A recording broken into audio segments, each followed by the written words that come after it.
ভালোবাসতে আমার আপনার সাথে যোগাযোগ রাখার প্রয়োজন নেই। আপনিও জানেন যোগাযোগ তো একবার না বহুবার বন্ধ হয়েছে, বহুদিনের জন্য। পালো তো আমি আপনাকে সেদিনও বেসেছি। থাক না যোগাযোগ বন্ধ, থাক না কিছু কথা আল্লাহ জানুক, কিছুটা কি বোধ জানুক, বাকিটা আমি আর আমার নির্গম রাতের মাঝে সীমাবদ্ধ থাকুক। কিছু একটা অপূর্ণ ছিল যা কখনো পূর্ণতা পায়নি। কেউ একজন আমারও ছিল, কিন্তু সে আমার হয়নি। তারপর যাকে বহুবার দেখার পরেও মন ভরে নাই, তাকে আজ বহুদিন দেখি না। তোমাকে আজও পুরোপুরি ভুলে ওঠা হয়নি। তুমি আছো, তুমি রয়ে গেছো।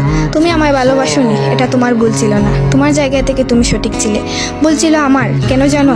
বিনা অনুমতিতে তোমাকে ভালোবেসেছি। তোমাকে না জানিয়ে সহস্রাধিক স্বপ্ন বুনেছি। ভেবেই নিয়েছি তুমি আমার। এক প্রকার ধরেই নিয়েছিলাম তুমি কখনোই আমাকে ফেরাবে না। মনে করেছিলাম বাকিটা জীবন তুমি শুধুই আমার। এসব কিছুই ভুল ছিল, সব কিছু ভুল ছিল। আরও ভুল ছিল কি জানো?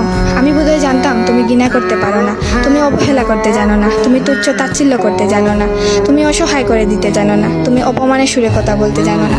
কিন্তু এসবের কোনো কিছুই তোমারও জানা ছিল না, কিংবা কোনো কিছুই যে তুমি করতে পারো না তা কিন্তু নয়। সব কিছুই তুমি পারো। পুরো চিন্তা ভাবনাই ছিল ভুল। যে আমি ভেবেছিলাম তুমি ঠিক তার উল্টো দিকেই ছিলে।